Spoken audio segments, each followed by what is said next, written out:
माला तू कहाँ थी अब तक? मैं कब से तेरा फोन ट्राई कर रही हूँ, ऑफ रखा है फोन। तूने मुझे फोन भी नहीं किया।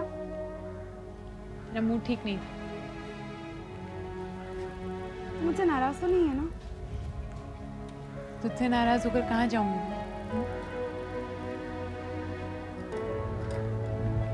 मालो, ये सब कुछ जो हुआ हमारे साथ, भगवान का लाख लाख शुक्र है। मैं तो समझ रही थी कि बहुत बड़ी मुसीबत का सामना करना पड़ेगा। भगवान ने हमें तो बचा लिया, लेकिन जिसे छीन लिया उसके बारे में सोचती हूँ तो अपने आप को माफी नहीं कर पाती।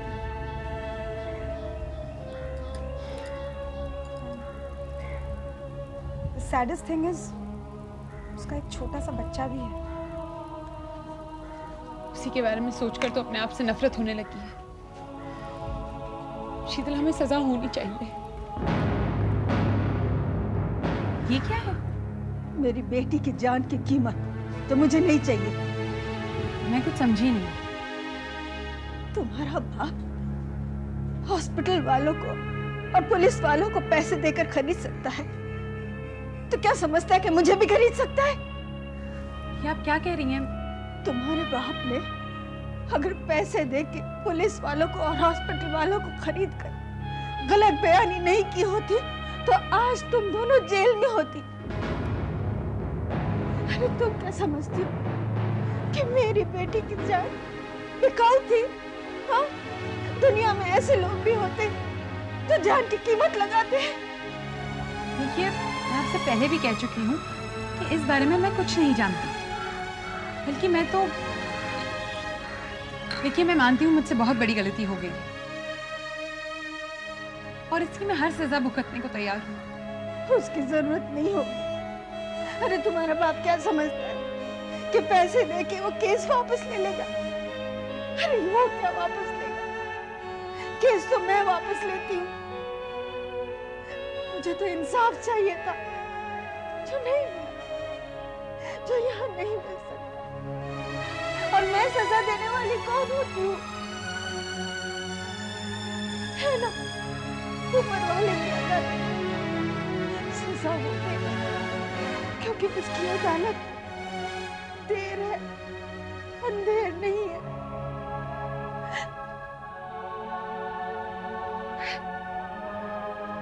माफ करना अगर मैं कुछ ज्यादा बोल गई। क्या करूं जब आप अपने पोते को देखती हूँ तो कुछ समझ में नहीं आता है। कुछ समझ में नहीं आता है, क्या करूं, कुछ समझ में नहीं आता।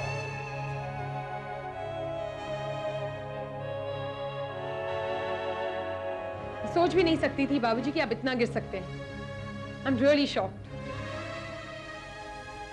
हाँ बेटा, मैं कसूरवार हूँ। और मेरा कसूर इतना ही है कि मैंने जो भी किया है अपनी बेटी को बचाने के लिए किया। प्लीज बाबूजी, please please don't tell me that. अगर आप मुझसे ये कहना चाहते हैं कि मुझे बचाने के लिए आपने ये सब कुछ किया है, then let me tell you one thing, ये सब कुछ करने के लिए मैंने आपसे नहीं कहा था। ये कहना तुम्हारे लिए कितना आसान है बेटे। तुम क्या जानो एक बेटी का बाप होने का क्या मतलब होता है, और खास तौर पर ऐसी बेटी का बाप होना जो महा जिद्दी और ना समझ हो। हाँ बाबूजी, मैं बहुत नासमझ हूँ और आप बहुत समझदार हैं। एक इंसान की जान का सौदा करने में आपको कोई प्रॉब्लम नहीं होती। बेटा, जो भी कहो सोच समझ के कहो। बाबूजी, सोचना मुझे नहीं है, सोचना आपको चाहिए। एक इंसान की जान का सौदा 27,000 में कर दिया आपने, वो भी एक मासूम बच्चे की मां की जिंदगी का सौदा। मैंने कोई सौदा नहीं किया है बेटे, और अगर सौदा किया है तो अपनी बेटी को सजा से बचाने के लिए किया है। बाबूजी प्लीज, अगर मुझे सजा होनी थी तो होने देते। मेरी वजह से एक मासूम बच्चे के सिर से ममता का साया छिन गया। It was all my fault. बाबूजी, आपको ऐसा करने का कोई हक नहीं था। बेटे, अपनी बेटी को जेल जाने से बचाने के लिए ये हक मुझे हासिल है और मैंने इसका इस्तेमाल किया है। मैं समझता हूं ये जायज है, ये सही है। चाहे इसके लिए आपको दूसरों की जिंदगी का सौदा करना पड़े। आपके लिए एक जिंदगी की कोई कीमत नहीं है ना? बाबूजी, I'm ashamed of you. I'm really ashamed of you.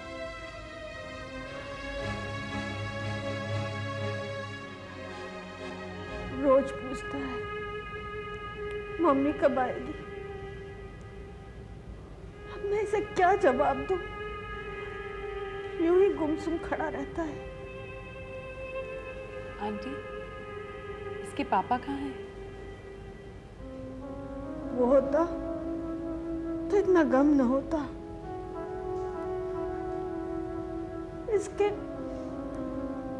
इसके जन्म से कुछ दिन पहले एक एक्सीडेंट में। Aunty please. आंटी, मैं जानती हूँ बाबूजी आपको पैसे देकर खरीदना चाहते थे, लेकिन एक बात कहूँ, आप प्लीज बुरा मत मानिएगा। आपको वो पैसे ले लेने चाहिए थे, एटलीस्ट थोड़ी हेल्प तो हो जाती। तुम अब भी बात को समझ नहीं पा रही हो बेटी। इस बच्चे को देखो, इसकी माँ चली गई। ऐसी कौन सी रकम है जो इसकी कमी पूरी कर सकती है? आंटी, मैं जानती हूँ हमसे अनजाने में बहुत बड़ी गलती हो गई। आंटी, मैं ऋषि के लिए कुछ करना चाहती हूँ, लेकिन मुझे समझ में ही नहीं आता मैं क्या करूँ। क्या कर सकती हो तुम? इसकी तो किस्मत ही खराब है। तुम कुछ नहीं कर सकती। ये अभागा पैदा होने से पहले अपने बाप को खो बैठा और होश संभालने से पहले इसकी माँ चली गई।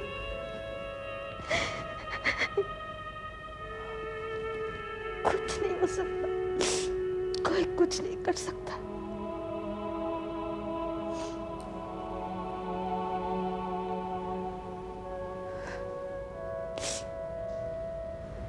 जब मम्मी आएंगी ना, जब ना मम्मी के साथ ना मैं होटल में खाना खाने जाऊंगा।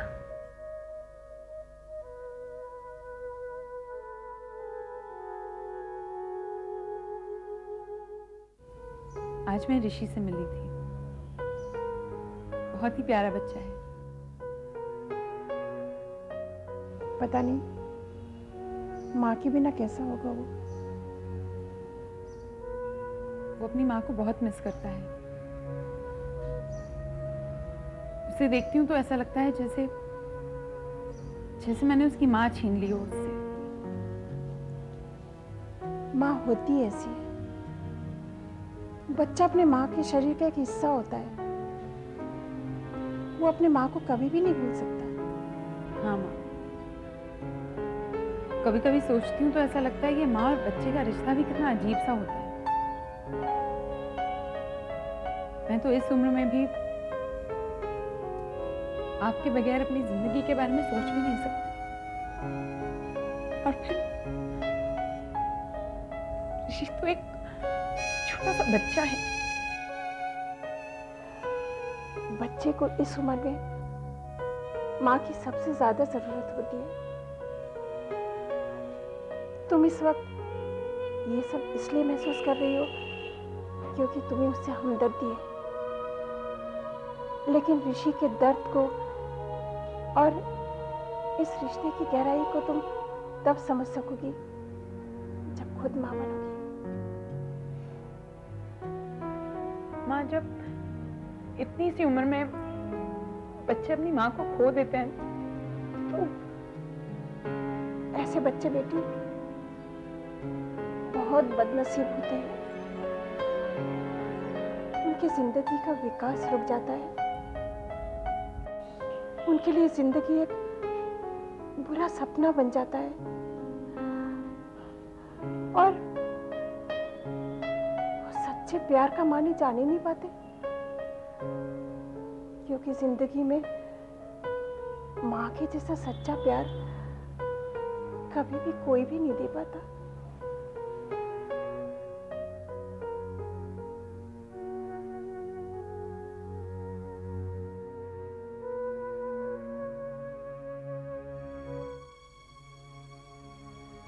आपने मुझे बुलाया अंकल? हाँ बेटे, तुमसे मालविका के बारे में कुछ बात करनी थी। देखो शीतल, तुम भी मेरी बेटी जैसी हो।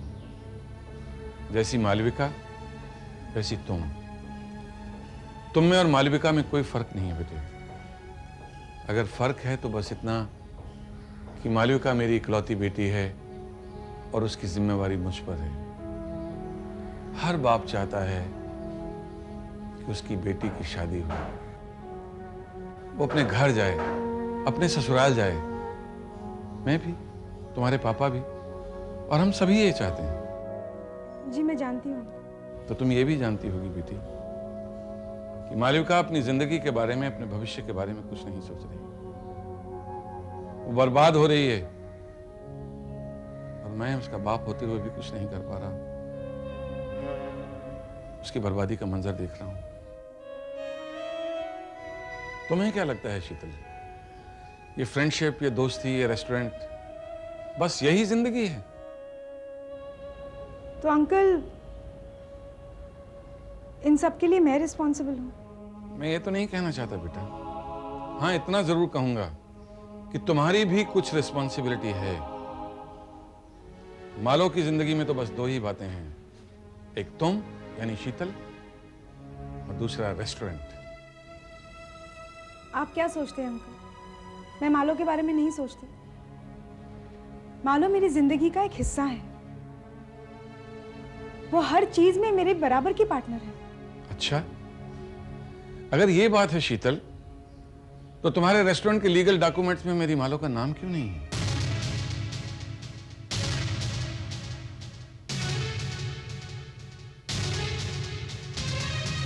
रिश्तों में और बिजनेस में कोई संबंध नहीं होता है बेटे। दोस्ती अपनी जगह और बिजनेस अपनी जगह।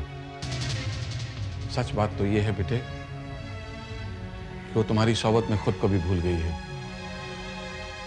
अगर तुम वाकई उसकी अच्छी दोस्त हो, उसका भला चाहती हो, तो उसकी जिंदगी से दूर हो जाओ।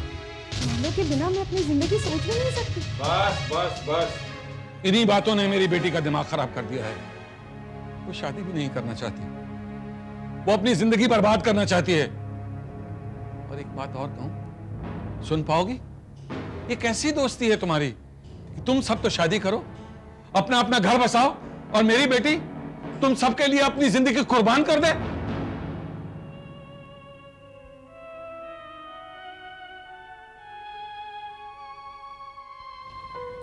कह दिया जो कहना था। शीतल, वी आर फ्रेंड्स, हम दोस्त हैं। जिससे जो बना उसने वो किया, और दोस्ती में हिसाब नहीं होता। तो प्लीज आइंदा से ये सारी हिसाब वाली बातें मुझसे मत करना। लेकिन मालो अंकल। तुझे अंकल से क्या? तेरी दोस्ती मुझसे है ना, और वो क्या समझेंगे ये सारी बातें? देख शीतल, नेक्स्ट टाइम ये सारी बातें करके मुझे प्लीज परेशान मत कर। वैसे ही मैं बहुत परेशान हूं। आज ऋषि की नानी का फोन आया था। वो कह रही थी कि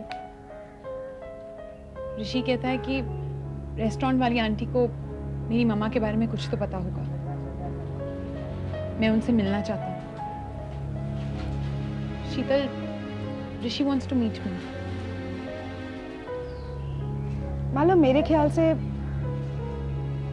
तुझे एक बार उससे मिलना चाहिए।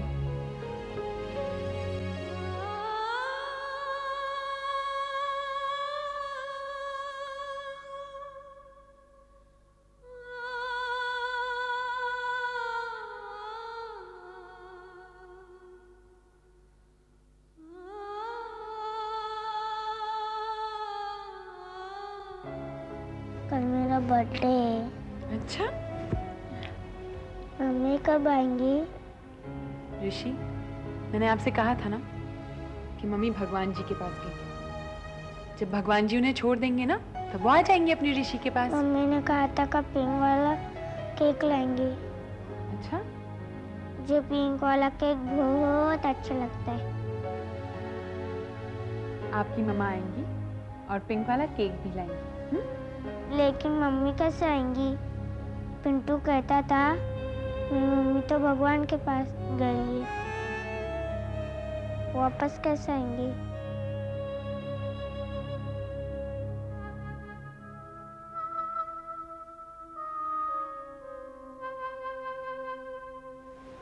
अब तुम ही बताओ, इस बच्चे को मैं कैसे समझाऊं कि इसकी माँ अब नहीं आने वाली।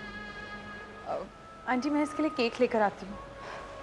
आज तो तुम ले आओगी, बाद में कौन लाएगा? मैं समझ सकती हूँ आंटी। नहीं बेटा, तुम नहीं समझ सकती हो। तुम नहीं जानती कि इसने क्या खोया है। इस उम्र में एक माँ की क्या अहमियत होती है, ये तुम नहीं समझ सकती। मैं समझ सकती हूँ। मैं जानती हूँ आंटी कि मुझसे बहुत बड़ी गलती हो गई है और उसकी जितनी सजा मिले कम है। आज वही सजा मांगने आई हूँ मैं आपसे। मैं क्या सजा दूं तुम्हें और उससे क्या फायदा होगा? बस मुझे तो इस बच्चे की फिक्र है। आज तो मैं हूं, लेकिन हमेशा तो नहीं रहने वाली ना। तब इसे कौन संभालेगा?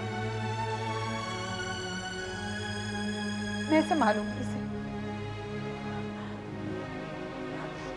आंटी, मैं ऋषि की माँ बनना चाहती हूँ। आंटी प्लीज, प्लीज मुझे ऋषि दे दीजिए। ये क्या कह रही हो तुम? आंटी, मैंने फैसला कर लिया है। मैं ऋषि को गोद लूंगी, चाहे पूरी दुनिया इसके खिलाफ हो जाए। आज से ऋषि मेरा बेटा है, चाहे कोई माने या ना माने।